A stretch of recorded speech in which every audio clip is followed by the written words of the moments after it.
Assalamualaikum warahmatullahi. Bismillahirrahmanirrahim. Alhamdulillahirabbil alamin. Nahmaduhu wa nasta'inuhu wa nastaghfiruh wa na'udzu billahi min syururi anfusina wa min sayyiati a'malina. Man yahdihillahu fala mudhillalah wa man yudlilhu fala hadiyalah. Asyhadu an la ilaha illallah wa asyhadu anna Muhammadan abduhu wa rasuluh. Allahumma salli ala Muhammad wa ala ali Muhammad kama sallaita ala Ibrahim wa ala ali Ibrahim wa barik ala Muhammad wa ala ali Muhammad kama barakta ala Ibrahim wa ala ali Ibrahim fil alamin innaka Hamidum Majid. Amma ba'd. Alhamdulillah, kita bersyukur kepada Allah dapat lagi bersama-sama untuk kita meneruskan tajuk pengajian kita berkenaan dengan tafsir, dan kita sampai alhamdulillah pada minggu yang lalu kepada ayat 125 surah Al-Baqarah, yang mana kalau sekiranya semua orang start kita belajar hari tu, hafal 2 ayat seminggu, 3 ayat seminggu, sampai dah 125, hampir 1 juzuk dah habis sebenarnya. Tapi oleh kerana saya lupa nak ingatkan, dan biasa saya beritahu pun kadang orang tak hafal juga, maka kita belajar pemahaman je dah. Actually boleh. Normally kalau seminggu sekali kan, seminggu sekali kita kelas 2 ayat, 3 ayat, boleh hafal. Actually kena ada motivasi sikit lah. Dan motivasi kita dah bagi tahu dah, surah Baqarah ni adalah surah yang Nabi kata kena ambil kerana ada keberkatan, tapi banyak orang tinggalkan. Ini bukan marah, bagi tahu je. Okey. Baik. Ala kulli hal, bagi siapa yang ada belajar bahasa Arab, boleh tengok jeling-jeling lah dekat sana. Siapa tak tahu faham apa dia tulis tu, jangan jeling, tengok muka saya. Tak handsome pun tengok. Baik. Jadi kita bincangkan pada minggu yang lalu berkenaan dengan firman Allah Taala. Okey. Wa ja'alna al-baita mathabatan lin-nasi wa amna wattakhidhu min maqami Ibrahim musalla. Dan ingatlah kita akan menjadikan Baitullah ini sebagai masabah, tempat kunjungan. Mana yang kita kata datang tak jemu-jemu. Orang datang nak boleh pergi lagi. Okey. Dan juga tempat keamanan, mana orang keliling Mekah kena culik, orang kat Mekah tak kena culik. Wattakhidhu min maqami Ibrahim musalla, dan sampai pada ayat tu, dan ambil daripada tempat berdiri Ibrahim itu sebagai tempat tempat kita untuk solat. Okay, baik.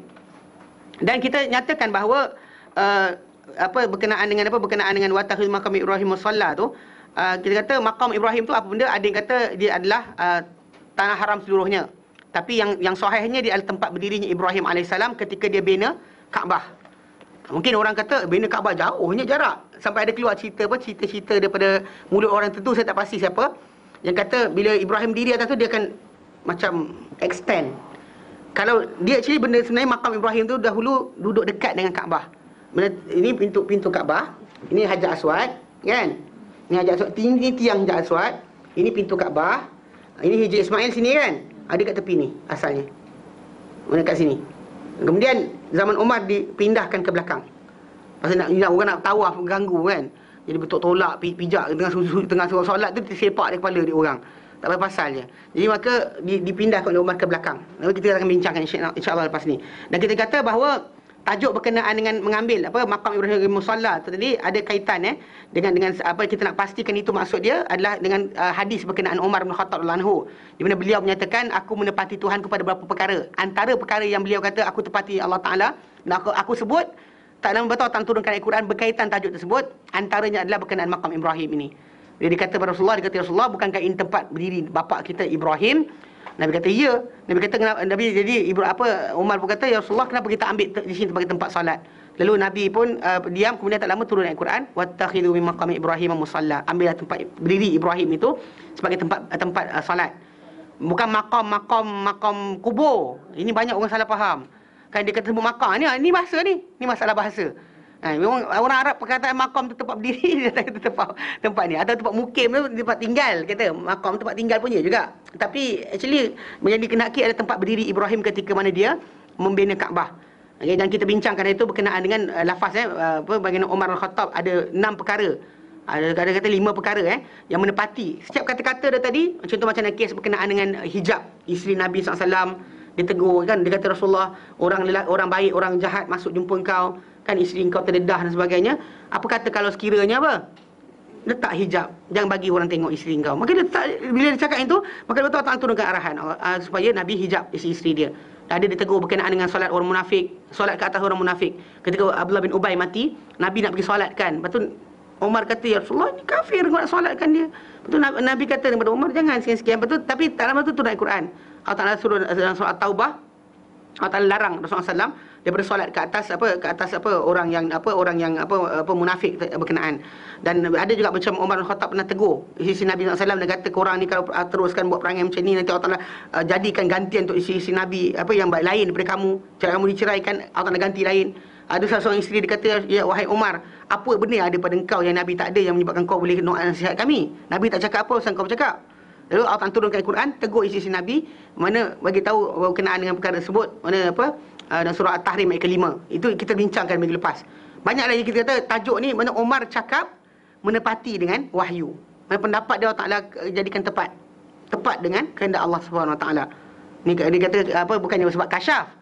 Pasal kalau tidak dia sendiri pun bimbang berkenaan masalah jadi munafik. Kan dia jumpa Huzaifah, dia kata dalam aku ada munafik ke? Engkau nampak pada aku nifak ke? Dia bimbang. Dia bukan jadi macam kita kalau dapat assurance macam tu kan, cakap betul, mulut masin kan. Lepas tu mula belagak. Lepas tu buka pusat doa ni. Siapa nak anak dulu periksa datang jumpa saya kata. Masalah lah kita jangan buat macam tu So maksud dia para sahabat walaupun kadang menepati kata-kata mereka dengan kehendak Allah Taala, mereka still ada dalam tu ada tawaduk, humbleness. Dia tahu dia bukan benda tu, dia bahkan mungkin dia kata tak sengaja je. Secara kebetulan dia rasa macam tu. Kita kalau jadi je bukan kebetulan, memang Allah Taala sayang aku. Itu sebab jadi. Itu banyak manusia macam tu. Kita tak kena belajar. Kalau benda tu jadi kan, jangan kita macam ini hasil zikir tiap hari je ni. Tak, jangan. Kita kena ambil benda tu sebagai mungkin kebetulan. Allah Taala uji kita, syaitan masuk tau. Dan kita ingat bila jadi benda pelik-pelik tu syaitan tak masuk, syaitan masuk. Dari situ dia dikembangkan, dibesarkan. In the end kita akan bangga diri. Lepas tu orang kurang dia, kita yang doa tak makbul, kita doa kita makbul kan. Kata-kata mulut masin, yang orang tu mulut masam. Kan? Tak jadi apa, kita masin, dia masam. Jadi dia cakap tak jadi, kita cakap jadi. Kadang-kadang kita bangga, kita akan angkat diri kita. Kita belajar, alangkah belajar jauh pun kita bangga dengan orang kan. Aku belajar, kau tak belajar. Aku tahu, kau tak tahu. Actually benda ni bahaya Sejaga-jaga bab ni. Jadi para sahabat macam Umar contohnya, dalam kisah makam Ibrahim tadi, dia antara yang clarify lah. Hadis dia ni clarify bahawa makam Ibrahim tempat berdirinya Ibrahim ketika bina Kaabah. Okey. Dan ini semua hadis-hadis yang kita bincangkan dahulu, di antara yang menunjukkan bahawa yang dikendaki dengan makam itu, ia hanyalah batu yang dahulunya Ibrahim AS berdiri di atasnya untuk bina Kaabah. Nah, dan memang itu datang riwayat kata datang batu tadi. Actually Ibrahim alih-alih batu tersebut bila nak pindah ke sini, dia ketika nak bina Kaabah tu, dia kata apabila naik saja dinding Kaabah tadi, jadi Ismail datang pada dia, kemudian bawa akan berdiri dia akan berdiri di atas batu berkenaan, lalu Ismail akan hulur batu pada dia dan dia akan letak, kemudian selesai satu part dia akan pindah dan dia akan naik teruslah. Tapi itu yang kata naik macam mana. Ada orang kata batu tu naik straight macam elevator. Allah Ta'ala alam, kita tak pasti kita kebenaran kata-kata tersebut. Tak ada nas yang sahih daripada Nabi SAW berkenaan dengan batu tu naik turun macam mana. Tapi mungkin ada batu lain diletakkan, tapi batu tu atas sekali. Tapi dia naik atas batu berkenaan untuk letakkan binaan ke atas sampai Kaabah naik, sampai atas Kaabah tu. Jadi setiap kali mana dia sempurnakan satu penjuru, satu bahagian, dia akan pindah kepada bahagian yang satu lagi. Dan dalam perbuatan tadi dia tawaf lah, dia pusing. Takkanlah kita kata 7 kali je, wallahu ta'ala alam. Adakah pusingan Ibrahim ketika bina Kaabah 7 kali yang menyebabkan kita tahu 7 kali? Tak ada. Tak ada kaitan dengan tajuk tersebut. Kalau ia 7 kali pun, kita bukan ikut sebab Ibrahim, kita ikut sebab apa? Muhammad SAW. Kita macam tu, macam sa'i daripada Safa Marwah, naik Safa, turun Marwah dan sebagainya. Ada kisah berkaitan dengan Hajar, tapi kita bukan buat kerana Hajar buat, Mak Ismail buat, kita buat sebab Muhammad SAW buat. Faham? Macam Umar katalah, wahai batu, engkau batu. Hajar Aswad dia cium, kata, wahai batu, yang Hajar, kau batu. Engkau tak benda nafat, kau tak benda mudarat. Kalau aku tak nampak Nabi cium kau, aku takkan cium kau. Ini actually, ini total submission kepada apa yang Nabi ajarkan. So kita kata, memang kita kata untuk penentuan syariat, tak ada orang lain kecuali Muhammad SAW yang dijadikan oleh Allah Ta'ala sebagai wakil untuk menerangkan syariat berkenaan. Faham Dan demikianlah dia kata dan dia bertawaf lah di Kaabah dan keadaan berdiri ni itulah, berdiri di atas batu tadi, alihkan. Dan setiap kali selesai satu ni, dia pindahkan batu tersebut ke tempat berikutnya. Sampailah selesai, mana dia kata Kaabah kan dia pusing sini, pusing. Jadi Kaabah lupa nak terangkan. Kaabah ni dipanggil Kaabah sebab dia perkataan Kaabah ni digunakan untuk any bangunan yang tinggi, yang bersegi, berpetak di sisi orang Arab dipanggil Kaabah. Mana bangunan yang tinggi paling Kaabah. Okey. Ini bukan ini dan Muka'ab tu sebab inilah bersegi berpetak. Okey, tinggi dan juga petak dipanggil sebagai Kaabah. Tu antara apa lafaz yang digunakan oleh orang Arab. Jadi Kaabah tu actually orang tempat lain pun ada gelar Kaabah di Kaabah. Kaabah Yamamah lah, Kaabah sekian. Tapi Kaabah tu sendiri lafaz yang digunakan. Tapi kita gelar semua Baitullah. Kita Baitullah Jadi dia akan pusing. Setiap kali selesai daripada satu dinding, dia akan pindah kepada bahagian lain dan demikianlah. Sehinggalah sempurna dinding-dinding Kaabah berkenaan. Dan begitu dia sebenarnya datang dalam penjelasan kisah Ibrahim dan Ismail dalam pembinaan Kaabah. Nanti kita akan masuk nanti kejap lagi. Dalam 2-3 ayat lagi kita akan sampai. Wa idh yarfa'u Ibrahimul qawa'ida minal baiti wa Ismailu rabbana taqabbal minna innaka anta samiul alim. Itu akan kita akan baca nanti. Datang daripada riwayat Ibn Abbas di Sahih Bukhari datang nanti kita akan bincangkan. Dan asar dan kesan tapak kaki, 2 tapak kaki Ibrahim adalah zahir pada batu dia pijak tu. Dan berterusan ini diketahui oleh orang Arab pada zaman jahiliah, orang Arab zaman dahulu. Dan kerana ini berkata Abu Talib dalam qasidah beliau dalam satu hadis qasidah yang terkenal. Dia kata dan tempat pijak wa mauti Ibrahima fi sakhri rutbatan ala qadamaihi hafian ghayra naili. Dan tempat pijak kaki Ibrahim pada batu adalah basah pada kaki dia ni berdua kakinya hafian dalam keadaan tidak berkasut. Ni tak ada kasut tanpa sebarang kasut. Mana hafian berkaki ayam tanpa sebarang kasut. Dia disebut oleh Abu Talib dalam satu syair dia. Dan orang-orang Islam yang awal juga mendapati tajuk tersebut dan tapak kaki Ibrahim di atas batu tadi ada. Okey. Sebagaimana diriwayatkan oleh Ibnu Wahb daripada Anas bin Malik. Anas bin Malik berkata, aku melihat makam Ibrahim tu, tempat berdiri Ibrahim tadi, padanya ada kesan jari. Kesan jari alaihissalam, kesan jari baginda itu bagi Ibrahim alaihissalam. Dan juga tapak kaki jari dan tapak kaki itu nampak nyata pada batu tersebut. Melainkan bahawa ia telah dihilangkan oleh perbuatan menyapu orang manusia dengan tangan mereka. Ini masalah. Yang dia kata sini. Dan dia kan Ibn Jarir daripada Qatadah bin Da'am As-Sadusi, anak murid pada Ibn Abbas, dia kata apa? Hanyalah manusia ni sebenarnya diperintahkan untuk solat di sisinya batu tersebut. Dan mereka tak diperintahkan untuk apa? Menyapu tapak kaki berkenaan untuk cium atau sebagainya. Namun begitu banyak orang buat. Dan actually zaman kita sekarang ni apa? Mengambil berkat daripada orang alim. Ini jadi kes jugalah. Macam pergi ambil kain Kaabah, kain kelamu Kaabah. Kan ambil, lepas tu jual pula mahal lah tu. Kata besar ni berapa ringgit? RM100 Apa travel agency jual? Ustaz. Kalau besar sikit, besar tak cukup ni nak buat ibu duit. Tu. Jangan buat. Saya tak suruh buat Ni orang dulu buat. Saya dapat tahu dia orang ambil kain Kaabah tu satu-satu, dia masukkan duit semua negara. Duit Malaysia, duit Brunei, duit Indonesia. Kemudian dia tutup gitu, diikat, masuk dalam cashier duit tu. Tak tahu lah yang zaman dulu punya tarik laci boleh ikut, yang automatik payah kot, nanti tak muat. Yang jenis ceteng itu payah sikit. Tapi cerita dia itu cara diorang buat dulu. Tak apa benda tak tahu kenapa. Dia mungkinlah dia kata pelaris. Tapi yang masuk dalam tu duit ringgit Malaysia je. Kan mana duit dia masuk dalam tu, tapi dia semua letak duit shilling dolar dan sebagainya. So kita kata benda-benda macam ni, kita kata dia sering berlaku dalam umat Islam. Kerana kejahilan berkenaan dengan masalah qadar, kejahilan berkenaan masalah hadis, tak belajar berkenaan cara ibadat yang betul. In the end diorang terpaksa datang dengan kaedah-kaedah baru. Termasuk dalam menyapu-nyapu diri mereka pada tempat-tempat tertentu. Macam kita kata jumpa ziarah kubur Nabi, suruh beri salam je, bukan guling-guling menangis depan tu. Faham tak? Kan Raudah semayang 2 rakaat je dah berlari lah tempat lain, ni duduk berteleku kat situ. Kenapa? Kan konon makin lama makin masuk syurga. Tak juga. Lepas tu kat luar nanti kan buat apa yang tak senonoh. Faham tak? Dia konsep dia sekarang ni banyak orang tak faham. Jadi dan timbul sekarang ni macam dikatakan oleh Ibnu Katsir dia kata apa? Mana sungguhnya dia kata yang dikatakan oleh Qatadah, dia kata hanyalah diperintahkan supaya mereka itu umat Islam ni kan wattakhidhu mim maqami Ibrahim musalla, ambil tempat solat berdekatan dengan makam Ibrahim. Dan mereka tak diperintahkan untuk menyapu pada batu tersebut. Kan macam tempat solat gitu ke tak ada. Okey. Dan demi sungguhnya Qatadah kata telah memberat-beratkan diberat kepada umat ini sesuatu yang tak ditanggung atau diberatkan kepada umat terdahulu. Mana orang jahiliah pun tak buat. Orang zaman jahiliah dahulu diorang pun tak buat. Diorang sibuk dengan batu-batu berhala diorang sendirilah. Makam Ibrahim tu diorang tak cuik. Okey. Orang tak cuik untuk ambil benda sebarang. Jadi kita kata benda ni menyebabkan masalah lah. Dan sesungguhnya telah disebut pada kita bahawa siapa yang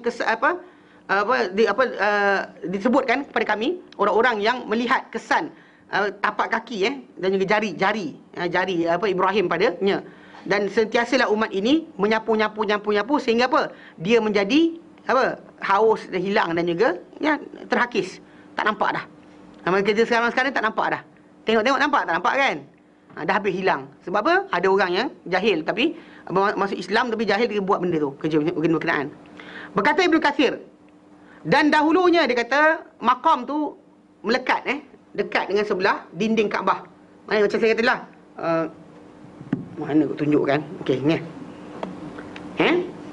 Pintu Kaabah, Hajar Aswad, ni tiang Yaman, ni Hijr Ismail. Okey. Dahulunya ni pintu Kaabah, dahulunya sebelah tu. Okey. Dan kedudukannya, tapi ketika kisah ni sebut dan tempatnya diketahui. Ini dikatakan oleh Ibnu Katsir, dia kata wa makan, dan tempatnya makruf pada hari ini di sebelah pintu. Selepas mana kat sini di sini belah kanan, bukan kiri, belah kanan pintu. Mana Hajar Aswad, pintu sini. Bukan sini, Yumnatan. Dia lepas selesai batu kat situ. Hajar Aswad sebelah sini. Mana ini pintu, sebelah pintu. Jadi dia kata daripada arah bab pintu pada tempat yang khas dulu kat situ. Dan dahulunya Khalil dahulunya Khalil itu Ibrahim alaihissalam, apabila selesai daripada bina Kaabah, dia letakkan batu berkenaan ke dinding Kaabah, rapat pada dinding Kaabah, ataupun ia tamat di situ, maka dia biarkan batu tu kat situ. Actually mula tu dia pindah-pindah tau. Dia pindah, lepas tu pindah sini. Lepas tu last sekali bila habis itu, dia tinggal situ je. Dia biarkan kat situ. Okey. Dan kerana ini wallahu taala alam, diperintahkan kita untuk solat di situ ketika selesai tawaf. Lepas tawaf kan, solat kat situ. Okey.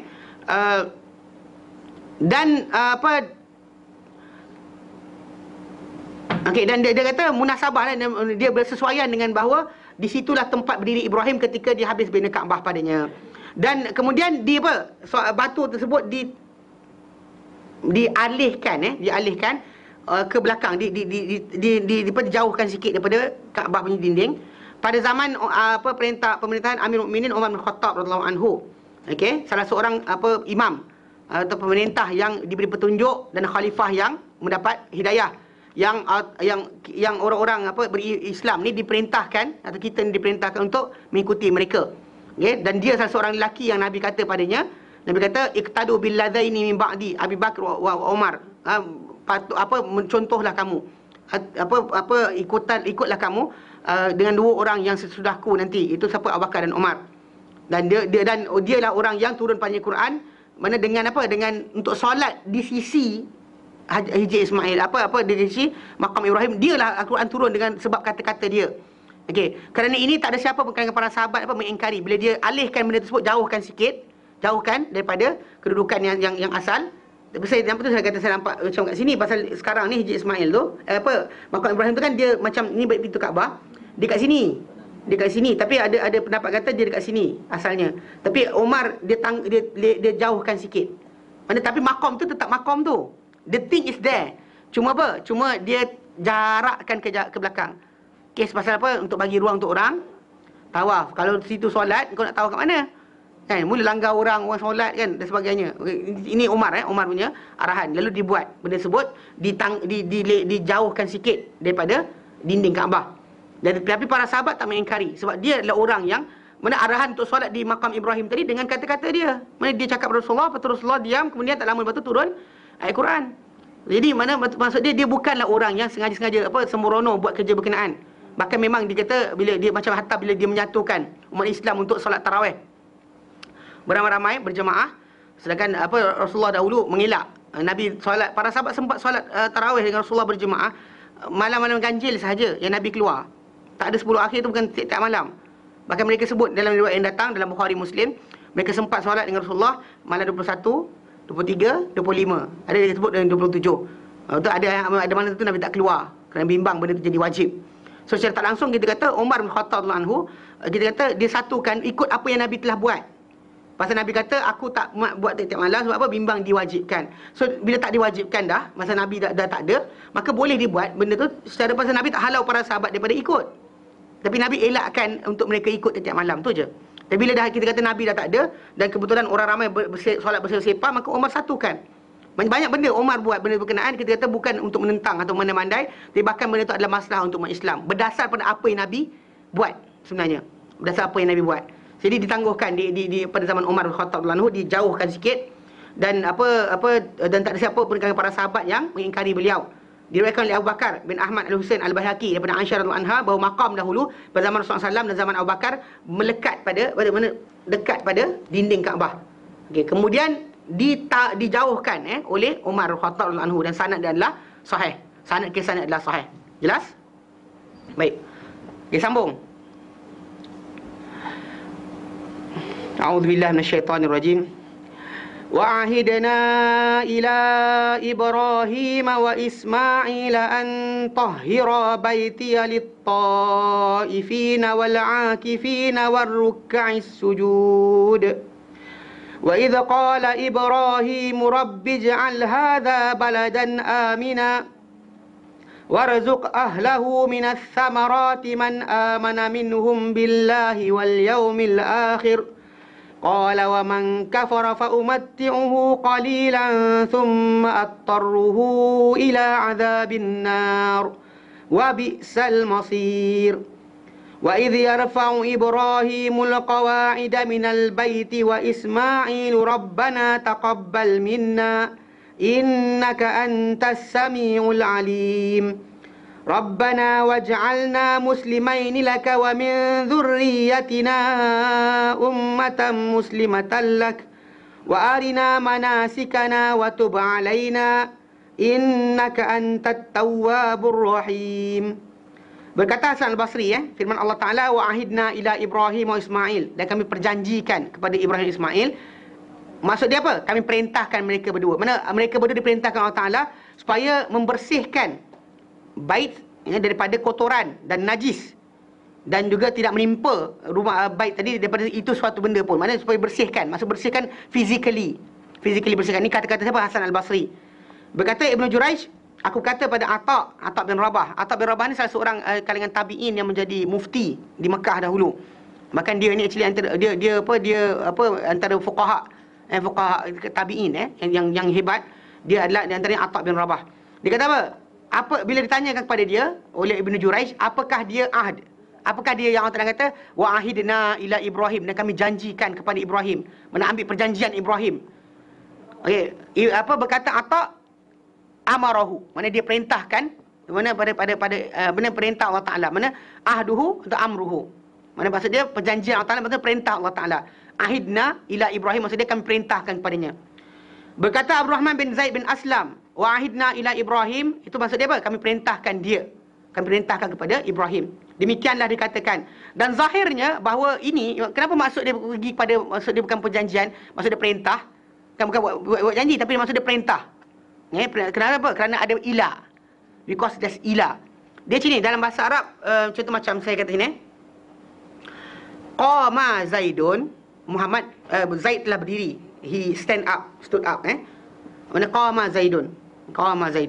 Kalau saya kata qama Zaidun bil amal, saya tambah bi dengan amal, automatik maksud tadi bukan maksud qama Zaidun bil amal, maksud dia berdiri Zaid dengan pekerjaan itu, tak. Maksud dia apa? Zaid melakukan pekerjaan tersebut. Dan ba tu tambahan untuk menjadikan perbuatan melakukan, perform. Yang perform siapa? Zaid. Yang kena perform the work, kerja tu. Mana qama Zaidun bil amal. Dia jadi mana perkataan kata kerja tadi, asalnya dia maksud berdiri, dia boleh maksud pengertian yang lain. Pengertian yang apa maksud dia melaksanakan, mendirikan, melakukan pekerjaan berkenaan. Dia lain, dia tak sama dengan maksud yang kita kehendaki. Contoh macam dalam kisah ni, dalam ayat ini, ahidna ila. Ahida maksud dia perjanjikan saja, tapi ahida ila maksud dia perintahkan. Kami ambil perjanjian pada Ibrahim, maksud dia kami perintah kepada mereka berdua. Kerana dia maksud dia kami dahulukan dan juga kami wahyukan. Kami telah ambil janji awal-awal dahulu. Itu maksud dia. Okey? Kami pendahulu kepada Ibrahim, maksud dia kami apa? Wahyu pada mereka berdua. Maksud wahyu tadi apa? Perintahkanlah. Perintahkan, bukan maksud lain. Dan berkata Mujahid dan Sa'id bin Jubair. Mujahid dan Sa'id bin Jubair berkata, "Tahhira baitiya lit-ta'ifin." Bersihkan, hendaklah kamu berdua bersihkan rumahku untuk orang yang bertawaf. Untuk orang yang bertawaf. Maksud dia adalah itu maksud dia bersihkan. Tadi kalau ikutkan Hasan Basri kata bersih dari kotoran najis kan. Tapi Mujahid dan Sa'id bin Jubair berkata, bersihkanlah rumahku daripada rumahku bagi orang-orang yang bertawaf. Itu daripada apa? Daripada berhala-berhala dan juga apa? Keraguan atau benda yang meragu-ragukan. Dan juga pembohongan dan juga apa? Baulah kotoran. Mana semua sekali lah. Mana berhala, benda-benda yang meragu-ragukan, kata-kata dusta dan juga apa? Kotoran. Maksudnya dimasukkan semua sekali, banyak dan tu. Okey. Ada firman Allah Taala dalam ayat tersebut, mana bersihkan untuk orang yang bertawaf. Mana maksud dia tawaf ini di Baitullah ni makruf. Bahkan zaman jahiliah lagi, sebelum Islam pun memang kita kata terkenal perbuatan tawaf ini. Bahkan orang-orang Arab, seluruh tanah Arab datang ke Mekah untuk menunaikan apa kita kata ziarah mereka kepada Baitullah ni, tempat Ibrahim bina. Mereka akan bertawaf. Mereka akan bertawaf di Baitullah. Dia Sa'id bin Jubair bahawa bahawa Allah Taala berfirman untuk orang bertawaf, yakni orang yang datang daripadanya, tapi ada yang berikan maksud lain. Ada contoh macam apa itu maksud asal. Tapi maksud yang Sa'id bin Jubair kata, Taifin ni maksud dia apa? Orang yang apa? Orang yang datang kepada dia kalangan orang-orang yang asing. Siapa datang menziarahi, mungkin datang tengok aja pun ada juga. Mungkin dia tak pusing. Berapa kali dia pusing zaman dahulu pun Allah Taala kita tak tahu Yang pentingnya maksud dia mereka datang. Mana Taifin mungkin maksud orang yang bertawaf, mungkin juga maksud dia apa? Orang yang datang dari jauh untuk menziarahinya. Okey. Wal akifin ada maksud orang beriktikaf, tapi ada juga maksud apa? Orang yang mukim di Mekah. Maksudnya orang asing dengan orang mukim. Maksudnya bersihkanlah untuk orang yang daripada luar datang dan orang yang memang tinggal di Mekah. Maksud dia. Okey. Demikianlah diriwayatkan daripada Qatadah dan Rabi' bin Anas. Mereka berdua mentafsirkan bahawa akifin maksud dia dengan penduduk Mekah yang apa? Bermukim di kawasan Mekah berkenaan, di kawasan Kaabah tu. Okey. Itu seperti mana dikatakan oleh Sa'id bin Jubair tadi. Maksud dia kata bersihkan mana rumah tadi, maksud dia benda tadi adalah apa? Mukim. Mana Taif asal maksud dia orang bertawaf. Akif maksud dia maksud orang beriktikaf. Tapi ikut maksudnya para tabi'in ni dia kata bukan. Taif maksud dia orang yang apa? Datang bertawaf daripada luar, orang asing. Akif orang yang tinggal di Mekah, yang beriktikaf maksud dia menetap di situ. Ada dua meaning Satu meaning yang ibadat, satu meaning apa?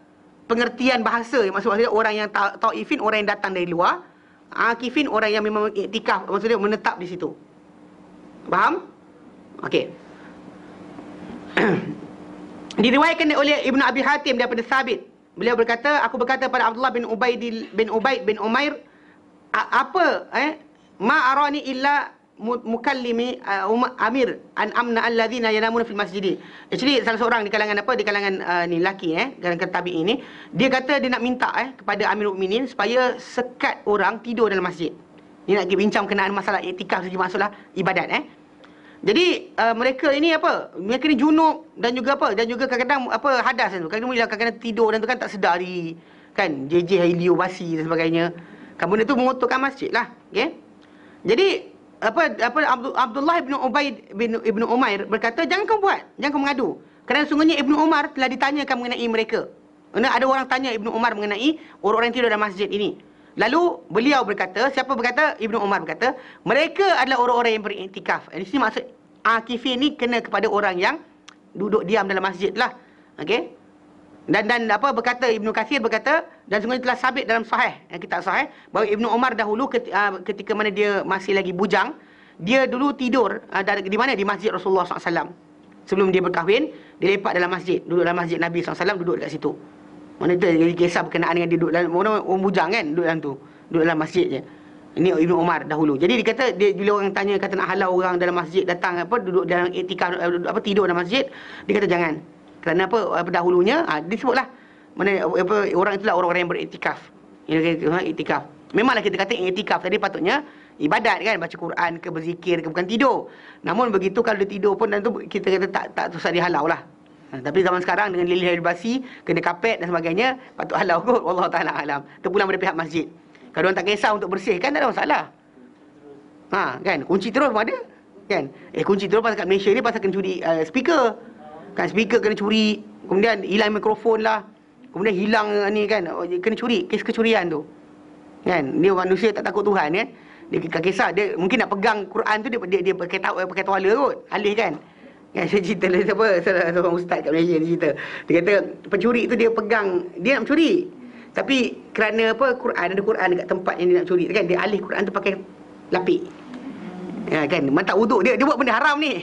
Tapi kan, tapi dia alih Quran tu pakai ni. Macam orang lah, macam budak curi ayam. Curi ayam orang, lepas tu kemudian tanya, kau curi bismillah tadi? Baca lah bismillah. Okey, tak apa. Mana makan bangkai tak boleh, makan curi tak apa. Jadi kisah macam itulah, salah faham Mana haram dulu, haram, tak boleh Tapi benda tu banyak kes yang masjid-masjid ni dikunci sebab itu. Kalau kita masjid haram tadi ada waktu-waktu ditutup tu untuk pembersihan. Untuk dia vacuum kapet dan sebagainya. Tu waktu-waktu biasalah. Tapi dari segi asasnya macam dia kata, kalau orang beriktikaf dalam masjid duduk dan sebagainya, kalau macam Masjidil Haram, Masjid Nabawi ada waktu dia lah. Masjidil Haram tak ada. Masjidil Haram tak ada waktu yang dia tutup. Kalau Masjid Nabawi ada timing dia. Dan pukul berapa tu dia tutup berapa jam untuk bersihkan. Kalau dia kata Masjid Haram memang tak ada. Datanglah pukul apa pun. Tapi orang suka lagi pergi berayau. Pergi mana? Pergi beli belah. Tawaf kidai dia panggil. Tawaf kedai.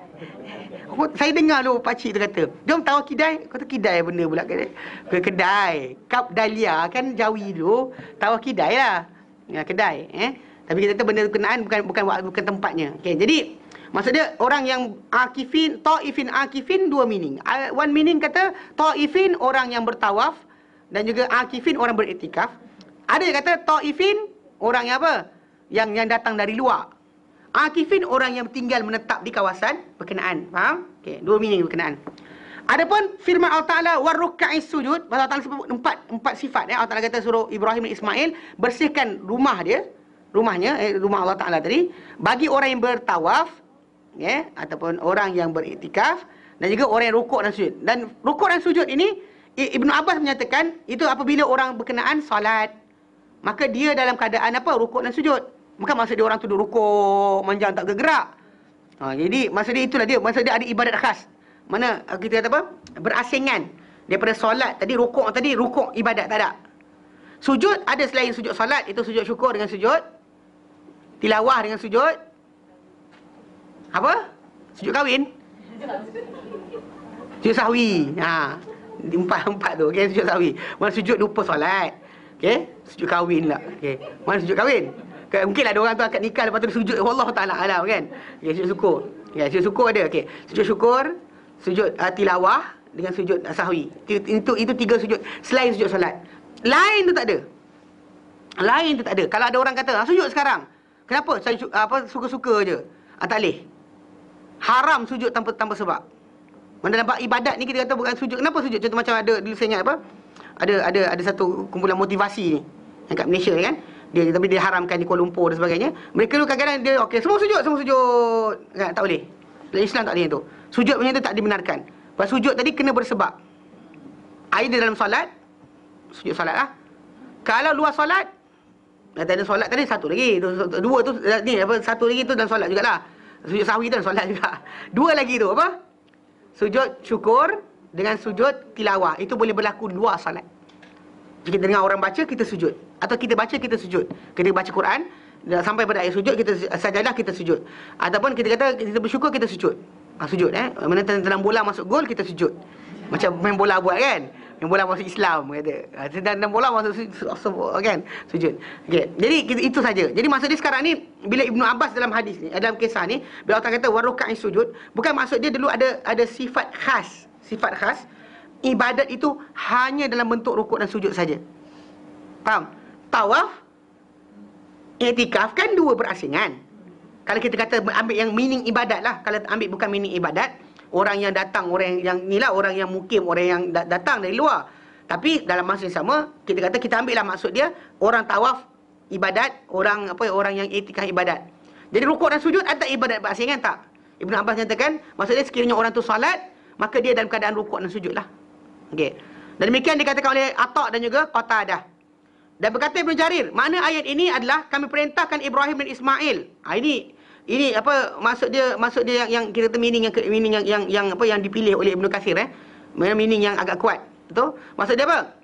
Kami perintahkan Ibrahim dan Ismail untuk membersihkan rumah. Kami perintahkan untuk membersihkan rumahku bagi orang yang bertawaf. Okay? Dan pembersihan yang diperintahkan kepada mereka berdua pada Baitullah tadi adalah pembersihan Baitullah tadi daripada berhala-berhala dari penyembahan dan juga patung-patung ni penyembahan berhala. Dan yang padanya juga kesyirikan. Pasal orang Arab zaman dahulu yang datang, mereka datang ke tempat Ibrahim dan Ismail ni, di Makkah tu, kawasan Kaabah tu, tempat air Zam-Zam tu, yang dahulunya asalnya dulu kan cuma Ismail dan mak dia tinggal. Kemudian bila air tu keluar Zam-Zam, datang orang melintas, kan diorang kalau tak daripada tu dia jauh. Pasal diorang dulu singgah kampung daripada Yaman nak menjaga ke Syam, dia akan singgah kampung, singgah Mekah. Okey, daripada Syam nak menjaga ke Yaman, ke selatan pun macam tu juga, dia akan singgah Mekah. Bila ada sumber air, maka diorang anggap benda tu tempat yang patut berhentilah. Jadi bila dalam tajuk ni timbul kadang-kadang orang-orang kabilah-kabilah Arab ni memang dah ada berhala sebelum tu lagi. So mungkin dia dah tengok macam tu, dia nak letak berhala dekat situ, faham tak? Contoh macam dia sambil singgah tu, dia macam letak berhala kat sini. So jadi bila aku balik berniaga nanti, aku lintas lagi. Nanti pergi niaga pula, lintas pula, dia jadi macam checkpoint dia lah, checkpoint dia letak berhala dekat situ. Ini masalah. Jadi kita kata, jadi Allah Ta'ala perintahkan Ibrahim dan Ismail untuk bersihkan rumahnya, rumahku, dia kata, daripada bagi orang yang bertawaf. Mana orang yang mendatang lah. Kalau masuk pengertian pertama atau yang kedua, masuk orang yang bertawaf sungguh. Dan pembersihannya yang diperintahkan kepada mereka dua adalah, daripada Baitullah tadi, adalah membersihkannya daripada patung-patung dan juga penyembahan berhala. Yang padanya dan juga daripada kesyirikan. Bersihkan daripada kesyirikan. Kemudian datang persoalan kat sini. Okay.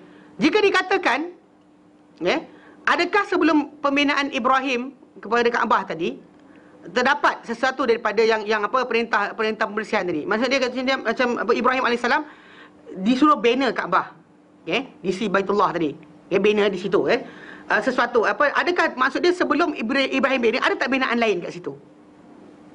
That's the question there. Memang kita kata datang asar-asar yang lain, asar kata dulu Adam datang haji daripada India berapa 40 hari, 40 tahun, saya tak pasti. Kita kata riwayat yang datang dahulunya kapal Nabi Nuh pun tawaf kat situ. Ini banyak Israeliat bukan Israeliat, tak ada kaitan dengan Israel. Bani Israel tak ada cerita pun. Yang pasal diorang kan mana sibuk berkenaan dengan Baitullah ni. Datang kita je cerita pelik-pelik ni. Inilah ada kata tempat telah kubur Nabi Adam dan sebagainya. Semua tak betul langsung. Cuma kita kata soalan sekarang yang ditanya, adakah di situ ada sesuatu daripada binaan dan sebagainya, lalu diperintahkan untuk bersihkan dari benda tersebut. Maksudnya dah ada orang sembah berhala kat situ ke, yang bila Ibrahim bina Allah Ta'ala suruh bersihkan? Itu soalan ni. Jadi dijawab dengan dua pendapat. Pertama, bahawa perintah Allah Ta'ala untuk mereka berdua bersihkan rumah berkenaan daripada apa-apa yang disembah di sisinya sejak zaman Nabi Nuh AS. Kaum Nuh dahulu kan, kita kata Nuh AS punya kaum lah yang mula-mula start dengan penyembah berhala. Tapi lepas tu bila Nabi Nuh AS doa Allah Ta'ala musnah kaum mereka, kaum dia yang kafir ni. Hatta Nabi Nuh AS doa tu bukan setakat ni, habis, tak ada orang kafir langsung. Not a single person kafir ketika tu. Pasal dia doa dalam surah Nuh, ayat yang terakhir surah Nuh, dia kata apa? Rabbi la tadhar 'alal ardi minal kafirina dayyara. Wahai Tuhanku, yang kau biarkan di atas muka bumi ini untuk orang kafir wala satu rumah pun, not a single house. Musnahkan semua. Jadi doa Ta'ala makbulkan dan juga hancur semua sekali. Tapi lepas tu ada orang yang menghidupkan balik tradisi benda ni. Dari perkalangan Arab ada orang yang menghidupkan hidupkan balik tradisi penyembahan berhala ni. Di kalangan bangsa-bangsa lain macam tu juga. Dia ada orang yang mulakan. Dan bahkan kalau contoh macam Nasrani, macam Nabi SAW menyatakan dahulu, diorang kalau ada orang alim, kan, orang alim, orang baik, kan, macam Saint Peter lah, Saint John lah, Saint apa benda Saint tu, yang dikatakan dipuji atau dipuja oleh mereka ni, punca orang tu baik. Kemudian dia buat patung untuk peringatan. Kemudian dia datang pay visit. Kemudian dia last sekali upgrade kepada sembah. Sampai gantung kalau gambar selamat dan sebagainya. Ibu orang Melayu kita kadang jadi macam tu. Gambar wali-wali gantung dalam rumah. Dia ingatkan selamat, gantung gambar wali dalam rumah. Gambar wali, kan, wali 9, wali 10, wali 20 semua ada. Kan digantung dalam rumah dia. Tak kerja lain. Kenapa? Kan pasal kita dalam Islam ni penghormatan kita pada orang berkenaan dengan ajaran yang dibawa. Kalau menepati Rasulullah ikut. Tak ikut menepati Rasulullah, buang. Biar dia siapa sekalipun, biar bapak kita sendiri. Kalau dia ajar benda berkenaan tak berkaitan dengan ajaran Rasulullah SAW, yang kita amalkan. Apatah lagi kalau bertentangan, lagi kena buang. Ini kita dekatkan diri Allah Ta'ala dengan cara orang tersebut. Mana boleh? Kan seolah kita kata Muhammad Rasulullah, mana kita kata kita, memang orang kata macam, Ustaz, bukan rosak akidah, kami tak sembah selain Allah Ta'ala. Saya kata betul. Tapi kita dalam Islam ni ada dua. Syahadah kita ni ada dua. Satu syahadah apa? La ilaha illallah. Tak sembah selain Allah, tak harap selain Allah Ta'ala, tak takut selain Allah Ta'ala, doa hanya pada Allah Ta'ala. Orang tu buat benda ni, dalam diri dia ada apa? La ilaha illallah, dah ada dah. Tapi kita ada satu lagi apa? Muhammadur Rasulullah. Kat mana nak zahir Muhammad Rasulullah tadi? Antaranya dalam masalah syariat. Bukan masalah lain, bukan masalah hormati dia sebagai Rasul saja. Masalah hormati Rasul tadi, pembuktian dia dengan apa? Apa dia arahkan untuk dekat diri pada Tuhan dengan cara tersebut, itu kita ambil. Jadi kalau Muhammad nak tunjukkan jalan macam ni, kita ikut jalan lain. Ini the way of Muhammad, tapi ada cara lain. Cara Bushido lah, cara kungfu ke, cara meditasi, apa ni ke, yoga dan sebagainya. Mana boleh?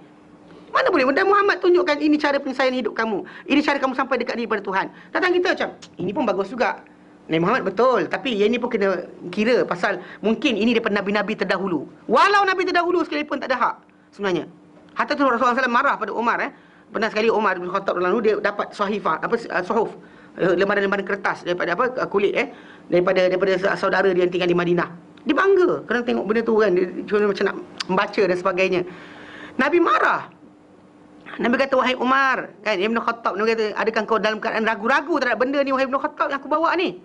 Demi sesungguhnya Nabi kata, aku bawa kepada Islam ni, kamu, Islam, terang, siang dia macam malam dia. Takkan sesat kecuali orang yang apa?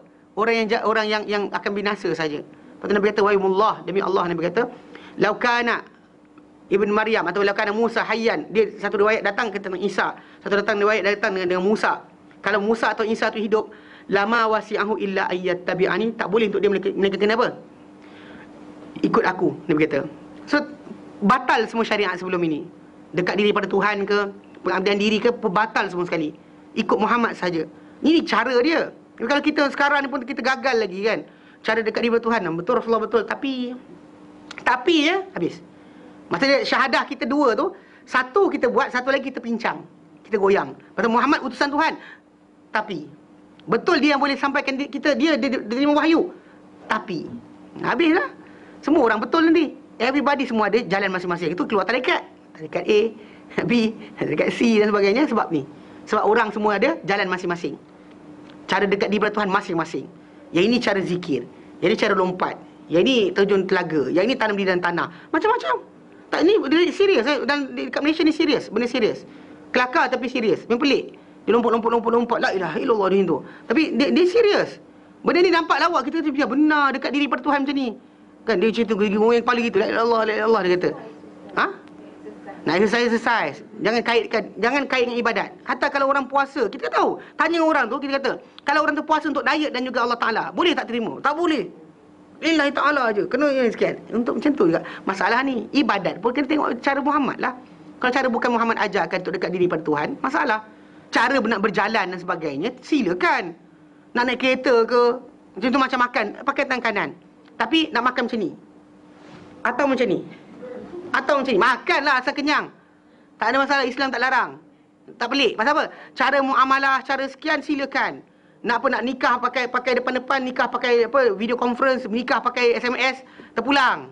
Kan? As long as benda tadi legit maksud dia memang daripada orang yang sama. Wali tu yang tanya dan sebagainya, tak ada sebarang ni, tak ada sebarang penangguhan dan sebagainya. Sah. Benda berkenaan. Even cerai pakai SMS pun lepas. Dan muamalah dalam muamalah dan sebagainya silakan. Advance lah macam mana pun, tak ada masalah. Dulu naik gunter, sekarang naik kereta, naik kapal terbang, tak ada masalah. Tapi bab ibadat, jangan pandai-pandai. Tu kadang-kadang kalau kita ni kena bijak sikit. Ni orang kata ni bid'ah ni. Dia kata tak pasal bid'ah, dia kan bid'ah ada hasanah dolalah dia kata. Ni hasanah lah ni. Kalau tak nak bid'ah hasanah, buatlah tuan naik kereta, tuan naik kapal terbang, pergi haji naik kapal, tuan naik kapal, naik unta dia kata. Itu masalah muamalah, masalah cara kita nak hidup. Yang Nabi kata antum a'lamu bi umuri dunyakum. Kamu lebih tahu mengenai urusan dunia kamu. Nak tamar tu nak bungakan ke tak nak bungakan ke, jagung nak tanam macam mana, padi nak tanam musim apa, antum a'lamu bi umuri dunyakum. Yang cari hadis Nabi. Dan hadis Nabi ada gandum ada, barley ada, padi tak ada. Nak tanam macam mana ikut sunnah ni. Mana ada. Nabi tak pernah tentukan bulan apa. Kamu pandai masing-masing. Tapi bab berkenaan ibadat, dekat diri pada Tuhan, dosa pahala, dapatkan keberkatan dan sebagainya, dapat makbul doa, semua balik pada Nabi SAW. Jangan reka, jangan masing-masing buat jalan masing-masing. Bahaya. Faham Jadi kita kata dahulunya, maksud dia zaman Nabi Nuh dahulu memang ada, dia kata maksud dia diperintahkan Ibrahim dan Ismail supaya bersihkan apa yang disembah di sisi Baitullah dahulu pada zaman kaum Nabi Nuh daripada berhala dan juga patung-patung, supaya dengan itu dia menjadi ikutan bagi orang berikutnya. Kerana apa? Kerana Allah Ta'ala jadikan Ibrahim ni apa? Sebagai imam. Itu ikutan yang dicontohi.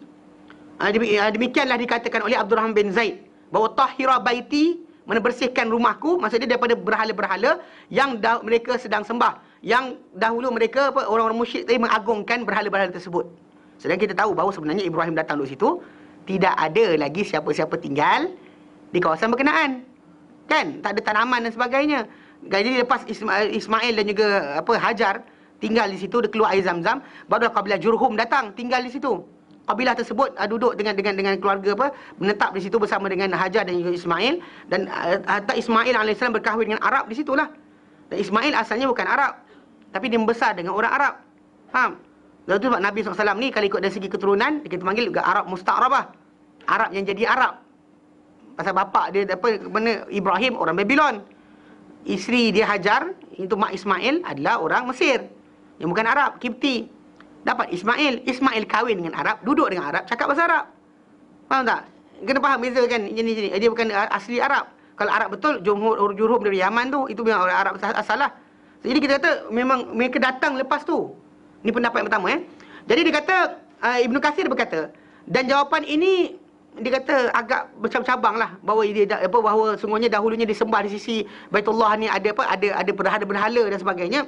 Benda ni perlukan kepada pembuktian daripada dalil daripada apa? Nabi yang maksum itu Muhammad SAW. Kalau Nabi sebut, ya. Kalau Nabi tak sebut, Al-Quran tak cerita, stop. Memang kita nampak orang Arab ada sembah berhala. Tapi dari mana mereka mula, sejak mana mereka mula dan sebagainya, itu kita boleh faham cara lain. Untuk mengatakan bahawa dahulunya Ibrahim dan Ismail datang ada berhala kat situ, sikit masalah. Perlu kepada dalil. Faham? Pendapat kedua, maksud dia adalah mereka berdua itu Ibrahim dan Ismail ni diperintahkan supaya mengikhlaskan, mentuluskan pembinaan Baitullah tadi lillahi wahdah, kepada Allah Ta'ala semata-mata. Tidak sekutu bagi Allah Ta'ala. Lalu mereka berdua membinanya dalam keadaan bersih daripada syirik dan juga ragu. Mana tanpa kesyirikan, tanpa keraguan, bangunan itu dibina kerana Allah Ta'ala, bukan kerana yang lain. Bukan kerana nakkan panduan, bukan kerana supaya orang kan attract tourist attraction kan dan sebagainya. Bukan. Kan kita kadang kita bina bangunan bukan kerana kita perlu. Kadang bangunan tinggi kosong. Tak siapa nak tinggal kat atas tu. Tinggi sangat. Betul banyak sangat bangun bilik bergantu pula. Bergantu tu pasal orang jahil Tapi jika asasnya kita bina kenapa? Faham tak? Kadang kita bina benda tu excessive. Kan lebih-lebih sangat kenapa? Sebab tourist attraction, bukan lillah, bukan kerana mendapat keridhaan Allah Ta'ala. Bahkan kadang kita bina pula, siap pula ngebar sekali. Kenapa? Supaya turis datang. Actually kalau dia nak tunggang arak, negara dia bersepah. Tak boleh cari kat sini pun. Kalau dia nak tunggang arak, nak guguk arak, negara dia mahal banyak lagi, murah lagi. So what's the point kita jual kat sini? Tak jual pun. Dia orang kenyang minum arak kat negara masing-masing. Benda tak perlu kita buat sendiri. Contoh macam kita kata untuk kan kita beria, wujudkan kebudayaan Melayu lah, menarilah cara Melayu dan sebagainya, untuk bagi dia orang tengok benda yang bukan culture mereka. Yang culture minum arak tadi, culture belah mana? Yang kita bagi dia minum arak, kenapa? Tak bagi minum arak pun kita kaya, tak ada masalah. Tapi ni mindset kan. Mana ketika banner tu dah cakap, ni bar, ini sekian, ini sekian. Mana start banner tu kenapa? Jadi Allah Ta'ala suruh Ibrahim dan Ismail banner Kaabah tadi dalam keadaan apa? Tidak ada keraguan, tak ada ragu-ragu macam kena banner ke tidak, tak. Confirm. Dan dalam keadaan tidak ada syirik. Tak ada untuk any means yang lain-lain untuk supaya mereka ni jadi jadi orang yang dimuliakan, tak ada. Lillah, hanya kerana Allah Ta'ala. Sebagaimana Allah Ta'ala datang firman Allah Ta'ala dan surah At-Taubah ayat 109. Allah Ta'ala sebut berkenaan dengan orang-orang Allah Ta'ala puji orang-orang yang bina masjid kerana apa? Kerana takwa. Allah Ta'ala nyatakan, afaman assasa bunyanahu ala taqwa minallah wa ridwanin khairun amman assasa bunyanahu ala syafa jurfin har. Adakah sesiapa yang mengasaskan binaannya di atas ketakwaan daripada Allah Ta'ala dan juga terhadap Allah Ta'ala dan juga keredaan daripada Allah Ta'ala, Adakah ini lebih baik? Orang bina kerana ketakwaan, kerana memang kita nak ibadat, atau bina kerana apa? Supaya orang tengok, contoh macam kami punya kawasan ni orang kaya semua, tengok masjid kami best. Kan? Dia kadang-kadang ada timbul macam tu. Mana bukan kerana Allah Ta'ala, tapi kerana nanti bimbang orang kata. Kan, duit banyak kat sini tapi masjid tak ada aircon. Kena beli aircon. Kadang bukan kerana apa? Keperluan. Tapi kerana apa? Takut orang kata. Faham tak? Jangan. So anything concerning this, tapi zaman kita sekarang ni beli rumah dah siap dibina oleh pemaju. Berapa bilik dan tu kita pilih sendiri. Tapi kalau bila pilih rumah tu, kena fikirlah nak musalla kat mana. Kan? Ni tak ada awal-awal lagi. Okey, bilik TV. Bilik makan. Tanda dia fikir tu dulu. Bilik tidur. Bilik tidur okey best. Bila solat mana soalan? Pernah tanya tak? Tak pernah tanya lah pula nak solat kat mana. Ni sekali letak perabot, sekali tak boleh solat. Mana tempat nak solat tak ada. Masalah. So maksud dia kita asaskan binaan rumah kita ni ke mana? Adakah kita rasa untuk makin boleh ibadat pada Allah Ta'ala atau tidak? Kadang-kadang orang tak fikir benda ni. Dia fikir berkenaan dengan macam rumah tu janji besar je. Lepas tu boleh letak barang macam-macam. Dia lupa berkenaan masalah nak ibadat Allah Ta'ala kat mana. Contoh macam seorang wanita. Bila dikatakan bahawa dia musalla, dia tempat solat dia di rumah tu, dia kena ada tempat khas. Supaya dia tak ada, memang boleh solat kat dapur. Kan bila azan je mesti ada Allahu Akbar. Kuali tengah tu. Kan ni bila anytime anywhere. Betul boleh kan. Tapi lah masuk sebut cili dari hidung tengah semayang tu bersin tak berhenti-berhenti. Kena faham bahawa dia kena tahu kedudukan, maksud dia rumah tadi tu di mana nak dibina. Dia kena tahu. Mana ada antaranya tajuk asal dia dah ketakwaan. Apa yang patut letak, apa tak patut letak. Bila tak letak. Jadi kita kata macam tu, masalah binaan masjid macam tu juga. Pasal timbul masalah orang-orang yang bina masjid kerana ketakwaan dan kerana Allah Ta'ala. Adakah orang ni lebih baik Allah Ta'ala kata? Ataupun orang yang asaskan binaannya di atas apa? Tebing yang curam daripada yang akan roboh, yang sedang akan roboh. Mana orang tu lagi bagus ke atau orang ni? Yang itu sedang masuk neraka. Yang ini sedang dapat keredaan Allah Ta'ala. Pasti dapat keredaan Allah Ta'ala. Sebagai siapa-siapa nak bina rumah ke sebagainya, fikir benda tu. Jadi macam Ibrahim AS bina tadi memang tak ada sebarang campuran syirik langsung. Bersih. Mana bersihkan Maka demikianlah dikatakan jadi Allah Ta'ala kata wa ahidna ila Ibrahim wa Ismail an tahira. Mana maksud dia akan ambil janji daripada Ibrahim dan Ismail, akan perintah mereka berdua bahawa mereka berdua membersihkan rumahku. Itu binalah ia di atas kebersihan daripada kesyirikan dan keraguan. Tak ada ragu, tak ada syirik. Itu yang penting Dan ringkasan jawapannya, kalau orang tanya bentuk macam pembersihan tadi tu, adakah kat situ ada berhala ke tidak? Sebenarnya Allah Tabaraka wa Ta'ala perintahkan Ibrahim dan Ismail alaihissalam supaya membina Kaabah di atas namanya, di atas nama Allah. Tu di Baitullah. Hanya dia tidak ada sekutu baginya. Tak ada boleh kongsi-kongsi dengan siapa. Bahkan bukan nama untuk Ibrahim. Tak ada nama Ismail dekat situ. Bahkan yang ada cuma ada Allah. Kita kenang Ibrahim Ismail pasal mereka diperintahkan Allah Ta'ala. Dan begitu untuk tajuk asal, rumah tu adalah rumah Allah Ta'ala sahaja. Tiada sekutu baginya. Bagi orang yang bertawaf padanya dan orang yang beriktikaf di sisinya. Dan juga orang yang solat kepadanya. Dari kalangan orang yang rukuk dan juga sujud. Sebagaimana Allah Ta'ala firman dalam Quran surah Al-Hajj ayat 26 sampai 37. Allah Ta'ala nyatakan a'udzubillahi minasyaitonir rajim. Wa idh bawwa'na li Ibrahim makanal bait. Dan ingatlah ketika kami tentukan atau siapkan untuk Ibrahim tempat Baitullah itu. Dan Allah Ta'ala arahkan dia, alla tusyrik bi syai'a. Janganlah kau sekutukan denganku suatu benda pun. Wa tahhir baitiya, dan bersihkanlah rumahku, lit-taifin, untuk orang yang tawaf, wal qa'imin, orang berdiri, wa ruk'a'is sujud, dan orang yang rukuk dan juga sujud. Surah Al-Hajj ayat 26 sampai 37. Tapi 26 je ayat tu sebenarnya, 37 tak sampai pun. Dan dikehendaki daripada itu adalah menolak kata orang musyrik yang dahulu menyekutukan Allah Ta'ala di sisi Baitullah. Maksud dia, mana ada orang yang menyekutukan Allah Ta'ala di situ. Macam saya katalah, diorang dahulu perangai dia macam kita kata dia bawa berhala ke tempat mana dia tinggal, tempat dia kerja. Macam orang tu kan, kadang Cina ke India ke, dekat rumah dia dah kan, dia dah ada berhala dia. Kat Kuwait berhala dia. Kemudian bila dia pergi tempat kerja dia bawa tak berhala dia? Bawa. Kalau Cina kan kedai-kedai tu kan dia letak tempat kan. Zaman dulu letak apple betul, limau betul kan curi. Jadi dia buat apple plastik. Lepas tu jadi dia pasang lampu pula, lilin kan tu takut terbakar. So pakai lampu elektrik. Kan macam-macam dia buat. Kan macam itu ritual kan dia buat. Jadi dibawa ke mana-mana. Jadi orang Arab zaman tu macam tu juga. Nak keselamatan dikononnya macam nak kampung dia selamat. Dia kata di tempat para nabi, dia letak berhala dekat situ sebagai attachment kepada berhala dekat rumah. Dekat rumah dia, dekat tempat asal dia. So, jadi mana dibersihkan semua sekali. Tak boleh. Mungkin waktu lepas dah buat tu, bersihkan. Bersihkan daripada segala benda yang selain Allah Ta'ala. Berapa? Selain daripada penyembahan kepada Allah Subhanahu Wa Ta'ala. Maksudnya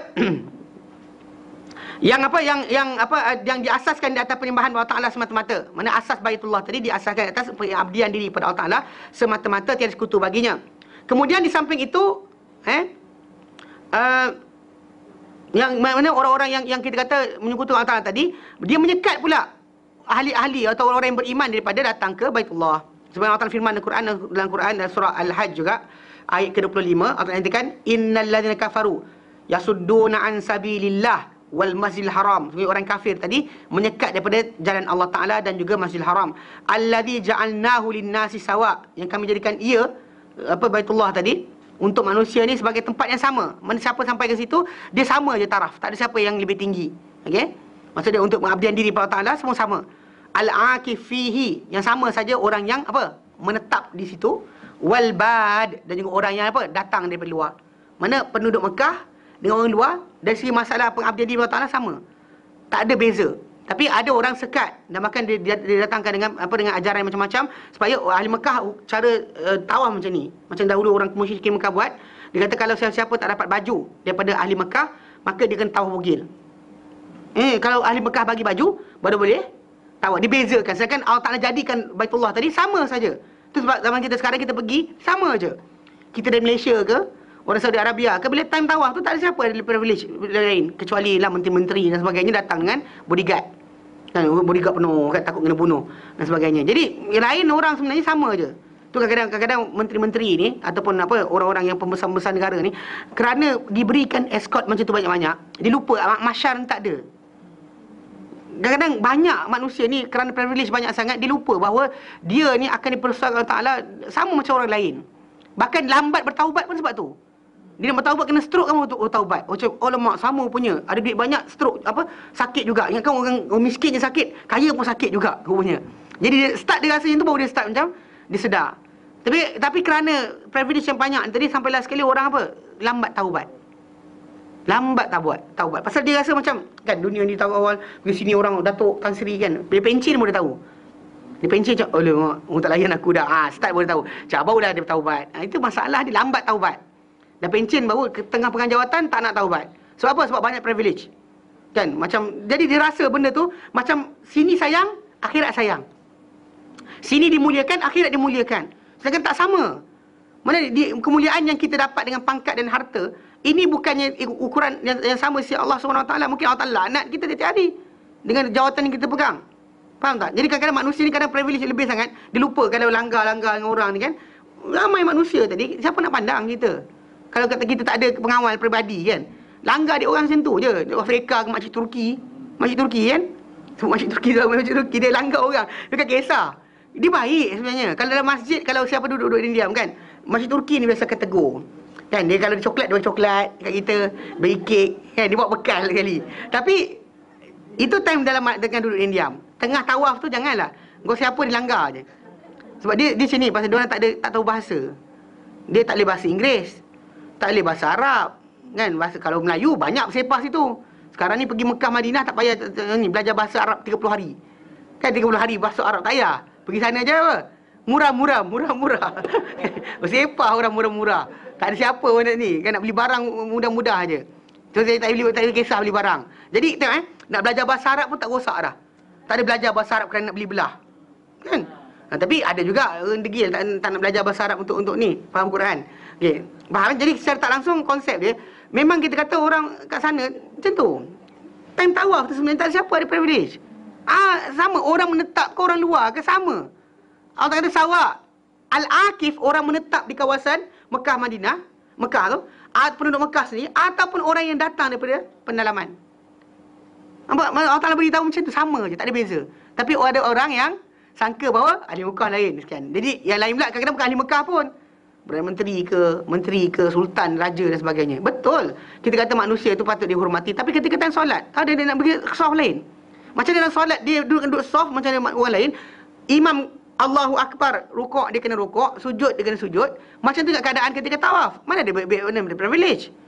Sebenarnya Islam punya ajaran dalam masalah ibadat tadi boleh menjadikan seorang manusia ni cukup humble, cukup rendah diri. Tapi kerana salah faham kita kan, kapet kena tebal sikit, aku kaya, kapet tebal. Bawa kapet sendiri kan, kapet sendiri. Ya, dia kadang-kadang dia tak tahu lah, tak yakin dengan masjid tu punya kapet kan, Allah Taala alam. Tak nampak pun tahi, najis sebagainya, tapi dia kan bawa. Pasal tak sedap, nanti bekas kan. Nanti pun lecet. Air sapu muka dengan macam-macam ni kan hanya SPF 2, SPF 3 kan, SK2 dan sebagainya. So jadi kan kalau gesing-gesing kapet kasar kat masjid tu tak boleh lah. Jadi air bawa air punya sejadah sendiri. Jadi sedap sikit kan, lebih khusyuk, pasal lembut je dia kata. Pun ada macam tu kan. Time itu pun nak privilege lagi kan. Para sahabat Nabi SAW sujud kat tanah, batu panas, sampai dia orang mengadu dengan Nabi tak layan je. Sampai ada separuh tu duduk macam tu, tarik kain lengan baju tu untuk tutup kepala, panas sangat. Tapi kita ni manja, tahu manja. Tak ada aircon tak nak pergi masjid. Masjid ada aircon kita pergi, tak ada aircon tak nak pergi. Pun ada juga kan. Ni kerana ibadat Allah Ta'ala ni macam bargain. Kita Allah Ta'ala bagi modal lah, still masih lagi berkira-kira dengan Allah SWT. Faham So konsep dia sekarang ni, kalau sesiapa kata apa cara untuk manusia jadi baik, antaranya kalau pemimpin negara ni suruh tawaf, sa'i, pergi time haji ke menonton sebagainya, buat macam orang lain, akan bertaubat. Cayalah cakap saya. Tapi kerana tak ada ni kan, semua kawal kan, dia tawaf tak ada siapa langgar. Itu yang jadi macam bestnya kan, dia bestnya. Dia pun Allah Ta'ala belagak lagi kan. Sedangkan ada kita di Makkah dahulu, kita kata ketika hari Arafah, contohnya hari Arafah yang Nabi kata tak ada mana-mana hari yang paling banyak manusia dibebaskan daripada neraka berbanding hari Arafah. Yang mana pada hari berkenaan Allah Ta'ala kata kepada para malaikat, tengok hamba-hambaku tu datang padaku, kusut masai, berdebu, harapkan ke rahmatku, takut azabku, sedangkan mereka tak nampak aku. Macam mana kalau agak mereka nampak aku? Wahai malaikat sekalian, aku ampunkan mereka. Itu yang datang kusut masai berdebu yang Nabi sebut. Yang datang berdandan kan, siap gencu sekali tu agak macam mana? Ada orang kata, lihat hamba-ku. Betul, malaikat kata, ya Allah, tu pakai gencu tu. Kan? Itu ada hias tu. Itu nampak macam bersih je, tak ada pun sekian. Dia dandan lagi pagi tadi. Oh ya ke? Kan? Nampak tak? So konsep kena faham lah. Mana ada satu hari kita kena let go diri kita daripada sebarang jawatan. Jangan kita letak diri kita sentiasa ke atas. In the end, kita tak turun dah. Bahkan last kali kita kan menentang kebenaran, tak nak tukar perangai, tak nak belajar kan. Rasa, takkanlah aku dah 50 tahun umur aku, takkan nak belajar pula. Dia marah. Kita bagi tahu benda salah, tak betul kan, ikut sunnah Nabi tak nak. Dia tak nak ikut, turun. Biasa-biasa AJK masjid banyak macam ni. Dia tak nak turun. Pasal tahu dia dah, aku pegang jawatan lama, kau datang surau. Dia tak nak turun-turun tau. Pasal dia dah duduk kat atas. Tu masalah. Jadi jaga bab ni kena jaga. Jadi Allah Ta'ala jadikan untuk orang yang tawaf dan juga ni sama sahaja. Okey. Kemudian Allah Ta'ala menyebut bahawa Baitullah ini hanyalah diasaskan bagi siapa-siapa menyembah Allah Ta'ala. Sahaja, tidak menyebutkan dengannya. Sama ada untuk tawaf atau solat. Allah Ta'ala sebut dalam surah Al-Hajj. Dalam ayatnya dalam surah Al-Hajj, juzuk yang 3, qiyam, rukuk, sujud, dalam ayat yang awal tadi, 26 tadi. Qiyam, rukuk, sujud. Dan Allah Ta'ala tak sebut akif kerana telah sebut di dalam ayat yang 25. Allah Ta'ala sebut berkenaan dengan orang yang sawa'an al-akifina fiha wal bad, dan juga orang yang datang dari luar. Tapi juga pengertian dia orang yang beriktikaf dan juga orang yang datang dari luar. Okey. Maksudnya dia tak disebut di situ orang beriktikaf, tapi disebut berkenaan dengan solat. Okey.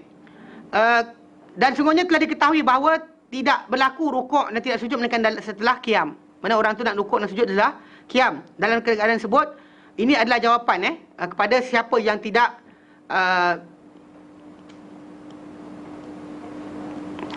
berhujah, yang tidak haji, yang tidak menunaikan haji, dari kalangan ahli kitab. Ini hujah, ini tolak jawapan atau penolakan kepada golongan yang di kalangan ahli kitab ni yang tidak mahu untuk ikut. Bahasa mereka ni sebenarnya dalam keadaan ni mereka mengagungkan Ibrahim Khalilullah, dan mereka semua terima Ibrahim sebagai bapa para anbiya. Mereka punya keturunan pun datang daripada Ibrahim AS. Dan mereka tahu bahawa Ibrahim AS bina Baitullah tadi. Okey? Dan untuk tawaf daripada haji dan umrah, mereka tahu benda tersebut. Dan lain-lain lagi. Dan i'tikaf dan solat sini. Tapi mereka tak buat satu benda pun kerja tadi. Satu benda pun mereka tak buat.